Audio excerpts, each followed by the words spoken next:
देवकीनंदन जी समय निकालने के लिए। ये बहुत क्लियर है। देवकीनंदन जी, राजनेता राजनीति करते हैं, विनीत में आऊंगा आपके पास वापस। देवकीनंदन जी, राजनेता राजनीति करते हैं, उनका काम है, वो एक दूसरे का विरोध करते हैं, उनका काम है। लेकिन मेरे को यह उम्मीद थी, और सिर्फ भारत में ही नहीं दुनिया भर में बसे भारतीयों की, मैं सिर्फ हिंदुओं की नहीं, मैं हर एक भारतीय का कह रहा हूं कि राम मंदिर के विषय पे तो सब एक साथ आ जाएंगे। जब इस तरह की टिप्पणियां देखते हैं ना कि रामलला के ऊपर, कभी समय के ऊपर क्यों हो रहा है, किस लिए हो रहा है, मैं जाऊंगा, मैं नहीं जाऊंगा, मैं जाऊंगा लेकिन बाद में जाऊंगा, ये सब किस लिए? देवकीनंदन जी, मैं आपसे इसलिए समझना चाह रहा हूं क्योंकि जब आप कथा वाचन करते हैं ना, तब भी अगर कोई आपसे टेढ़ा सवाल पूछ ले तो आप उसका जवाब इतने मीठे तौर से देते हैं कि वो समझ जाता है।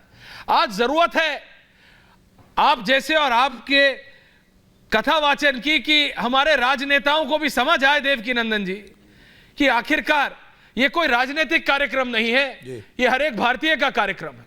Only Devkinandan Thakur ji, full frame. Thank you very much. Aishwarya ji प्रणाम। मैं आपके सभी व्यूअर्स को बहुत बहुत शुभकामना देता हूं कि 22 जनवरी को भगवान श्री राम पधार रहे हैं और ये हम सब सनातनियों के लिए 500 वर्ष का वनवास समाप्त हुआ है। मैं यहाँ पर अयोध्या में इस समय राम कथा कर रहा हूँ जी। सुबह 10:30 बजे से 1:30 बजे तक मेरी कथा है और भजन संध्या पार्क में कथा है और आज सुबह से प्रारंभ हुई। और जब मैं कथा प्रारंभ कर रहा था जी तो मेरे जो शरीर में रोमावली है वो पुलकित हो गई थी और मेरे आंखों में आंसू आ गया था। वो इसलिए आ गया था कि भगवान श्री राम ने त्रेता युग में मात्र 14 वर्ष का वनवास काटा था, परंतु हम लोगों सनातनियों के अकर्मण्यता के कारण या कहें कुछ परिस्थितियों के कारण भगवान श्री राम को 500 वर्ष का वनवास सहन करना पड़ा। और अब जब ये समय आया कि हमारे पूर्वजों ने बलिदान दिए, कुछ लोगों को सरयू में डुबा दिया गया, कुछ लोगों को मार दिया गया, कुछ लोग और वो सपने को देखते देखते अपने शरीर को पूरा कर गए जी। तो अब उन लोगों को जो सौभाग्य नहीं मिला वो हमें मिला है। और आज जब हमें सौभाग्य मिला है तो हम लोग किस में लग गए कि भगवान का ये नहीं होना चाहिए, भगवान का ये कार्य अधूरा रह गया, वो हो गया, वो नहीं करना चाहिए, ये नहीं करना चाहिए। और मैं दावे से कह सकता हूं ये काम सिर्फ सनातनी कर सकते हैं और कोई नहीं करेगा इन कार्यों को। पर क्यों देवकीनंदन जी? तो सब कार्य बोले जैसे भी हो जाए। अब भगवान श्री राम कौन मैं है? आपसे पूछता हूं क्यों। मैं बताइए भगवान कौन है? मंगल भवन अमंगलहारी, मंगल भवन अमंगलहारी। वो भगवान मंगलमय है, सबका अमंगल हरण करने वाले हैं। और उन मंगलमय परमात्मा का स्मरण करने से जिनका मंगल नष्ट हो जाता है, हम उन परमात्मा के आने पर भी प्रश्न चिन्ह लगा रहे हैं और हमें नहीं पता कि हम ऐसा क्यों कर रहे हैं। अरे भाई, आप मानते हो तो आपकी मर्जी, नहीं मानते हो तो आपकी मर्जी, लेकिन आपको कोई राइट नहीं है कि आप सनातनियों के उत्सव पे उंगली उठाएं। ये किसी को भी राइट नहीं है। मैं यही कहूंगा कि भगवान जब आ रहे हैं तो अगर आप हमारी खुशियों में शामिल नहीं हो सकते तो आप कम से कम हमारी खुशियों को कलंकित करने का या उन्हें हमें दुख देने किसी भी शब्द से वो कार्य आपको किसी को भी नहीं करना चाहिए। मैं तो यही मानूंगा। नहीं, आप सही लेकिन उसके बाद भी अभी मैं किसी पॉलिटिकल पार्टी का नाम नहीं ले रहा, मैं किसी का नाम नहीं ले रहा। जब इस तरह की चीजें आती है ना तो जो दुनिया में बैठे लोग देखते हैं, अब मैं आपको बता रहा हूं, भारतीय कहीं कोई भी हो, और मैं भारतीय बोल रहा हूं देवकीनंदन ठाकुर जी, सिर्फ हिंदू नहीं, हर एक भारतीय किसी भी धर्म का हो। मेरे साथ अभी स्टूडियो में सरवर साहब भी है, मैंने इनके साथ इतनी डिबेट की, उन्होंने कभी विरोध नहीं किया किसी का। मैं कह रहा हूं जब इस तरह की टिप्पणियां होती हैं तो मैं ये नहीं समझ पाता। आपने भी कहा कि देखो ये मतलब अपने ही लोग हैं जो विरोध कर रहे हैं। राजनीति अपनी जगह ठीक है, आप करिए, मोदी का विरोध आपको करना है, आपको योगी का विरोध करना है, बाबा का विरोध करिए, अमित शाह का करना है, बीजेपी का करना है, मैं आपसे नहीं पूछूंगा। राम मंदिर बन रहा है इतने मतलब दशकों नहीं सदियों बाद, वो मतलब हर्ष और उल्लास की चीज है। और रामलला से किसको डर है? राम मंदिर से किसी को डर है क्या? मैं आपसे पूछता हूं, राम जी हो, कृष्ण जी हो, इनसे किसी को डर है क्या? जितना मैंने पढ़ा है थोड़ा बहुत, पापियों को डर है, किसी और को तो डर है नहीं। देवकीनंदन जी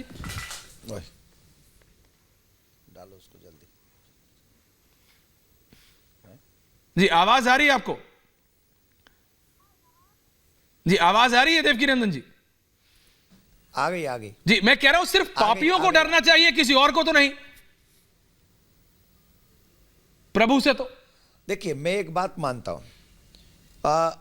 देखिए, मैं एक बात में विश्वास रखता हूं, आपके और हमारे घरों में जब किसी का उत्सव होता है तो हमारे यहाँ पड़ोसी भी आते हैं, बिल्कुल आते हैं। मोहल्ले के भी लोग आते हैं, बिल्कुल आते हैं। और जो हमारे रिश्तेदार भी नहीं आते तो हम ये समझ जाते हैं कि ये हमारी खुशी में शामिल नहीं है, हमारे मंगल में, हमारे उत्सव में शामिल नहीं बात ठीक है। तो ठीक है, आप हमारे यहाँ नहीं आ रहे, हम आपके यहाँ नहीं आएंगे, यही होता है ना। हाँ। एक जो लॉजिक व्यवहार है वो यही होता है। हाँ।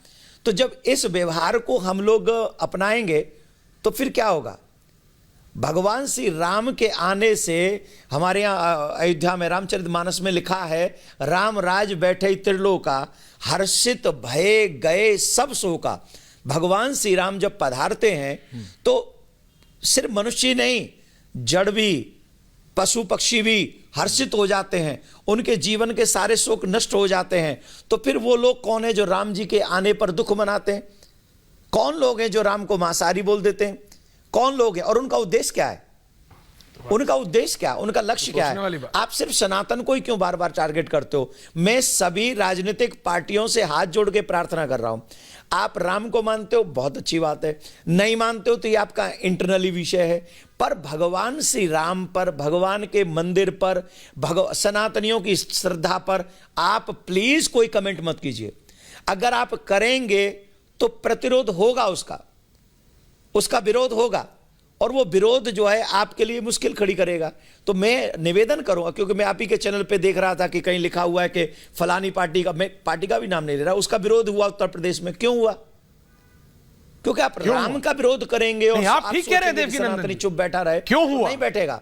मैं ये कह रहा हूं, अभी राम मंदिर बन रहा है ना, राम जी आ रहे हैं ना, अभी दो चीज के लिए और तैयार रहिएगा। अभी दो चीज, काशी भी आएगा और मथुरा भी आएगा। ये दोनों चीज हमें चाहिए, हम सनातनी हैं, राम कृष्ण और शिव, ये तीनों जगह हमारी हैं।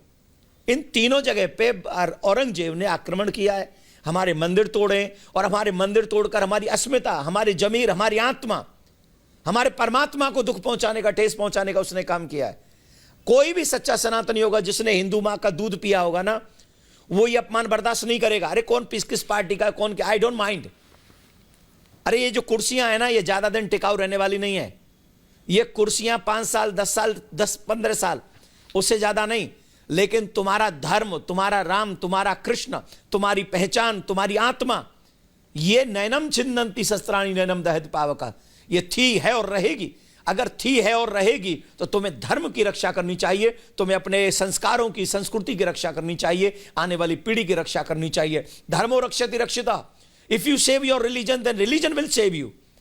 अगर तुम अपने धर्म को नहीं बचा सके तो तुम्हें कोई नहीं बचा सकेगा। अरे कुर्सी का कुछ नहीं है, आज एक आएगा, कल दूसरा आएगा, परसों एक तीसरा आएगा, लेकिन धर्म जो आत्मा है वो एक है, वो परमात्मा की है। तो राम के आने में दो ही लोगों को तकलीफ हुई थी, जब राम राज्य की घोषणा हुई थी, दो ही लोगों को तकलीफ हुई थी, एक ही को, एक मंत्रा को।